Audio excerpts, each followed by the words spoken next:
They're strange buses.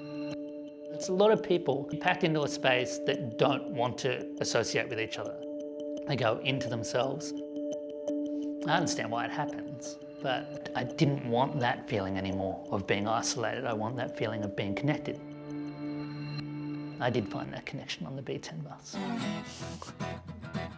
I'm Grant Parke, and I'm an artist living in Adelaide. So when I first moved to Adelaide, I didn't really know anybody. I had some family here, but no one I could kind of be with for long periods of time, so I wanted desperately to connect with people.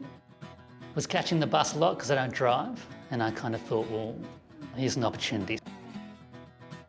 So I just started sketching people. It was never meant to be anything to begin with. I was literally practicing drawing. I just thought I want to take advantage of the time. I don't want to spend it on my phone, and I kind of thought, okay, let's see what happens. I would draw initially people that were quite a long way away because I was a bit scared, and so they'd end up quite small. But then as I kind of built up some courage, I'd edge closer and closer. They accumulated very quickly. An hour and a half to work, an hour and a half back. Sometimes I'd get 10, sometimes I'd get 2. It would just completely depend on whether the person I was drawing hopped up and left, because then I'd just stop immediately, or if we went over a bump and the pen just went whoosh, straight through the middle of it. So some days I'd get nothing. I'm really after a moment where they don't know that I'm drawing them, where they've completely let their guard down and they're not putting on any kind of performance.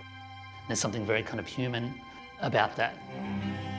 I was falling in love with people every day, where I'd felt like kind of I saw something in that person that maybe no one else had seen. Yeah, it made me feel just more human. It was a 4-year project in the end. I ended up with 800 drawings. That's a lot. That's a lot. So I studied printmaking and photography. I did Bachelor of Fine Arts and Honours at National Art School. And I was hell-bent on printmaking, that was going to be the thing, but I was so hell-bent on it that I was doing it all the time, and I eventually started to build up a chemical problem. And then one evening, I went to sleep, and then I woke up at about 3 in the morning and I couldn't move. And after doctor's visits and things like that, they were just like, you need to stay away from the chemical variety of art. Yeah, so then I moved in other directions. I'd found a job at a paper place. I was in charge of ordering stock, and my little outlet became drawing on the purchase orders. So I missed art so much that it just started creeping more and more into my job. These purchase orders started becoming more and more elaborate. I started spending more and more time on them, kind of hiding from people. And sometimes it went completely over and outside and spilled everywhere on the purchase order and took up the whole thing. And then I got a few calls that were like, we can't actually read what you're ordering anymore, so you might need to kind of pull it back just a little. I was fascinated with lost pet posters. Some of them were really sad and some of them were absolutely hilarious. Lost cat, neighbours, please help. This picture is not of him, but he looks similar. But it seemed to me like it was the full gamut of human emotion, unfiltered. And this is one of the hand-drawn ones. I don't know whether it's the kid or the adult's drawn it. I never took ones where they could still be used for something. They had to be faded or torn or up there for so long. Until again, I'd amassed quite a collection. The film work, Come Fly With Me, is about a woman that I met on a tram. I'd broken my arm. She wanted to ask about the arm, and once I was open to conversation, she wanted to tell me about her life.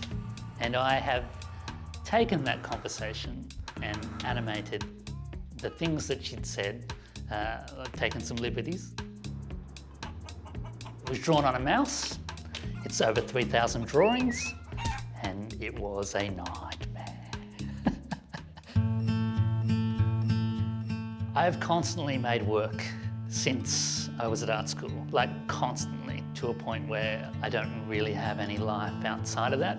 And they would constantly be about connecting with people, I guess due to the fact that I was isolating myself, but I'd never exhibited them. Often I don't know that these things are things until I'm told about it. I had been doing these and my brother saw them and thought, this is a show. And I thought, is it? Because it's just me kind of practicing kind of on the bus. It's like, yeah, no, this is a show. And so for the first time, I'm exhibiting, which is pretty exciting because I've wanted to for a long time. I just really haven't felt like the work was valuable in that way. But we're doing it now, so off and running. The end of the project came as the end of all my projects seemed to come. Like with the purchase orders, the place went out of business. With the lost pet things, I moved. And with the bus, they terminated the line. So the Big Ten no longer exists. And I just thought, well, all right, well, neither does this project anymore. That's the end. Which was fine, like 4 years, 800 drawings. I'm like, let's call it.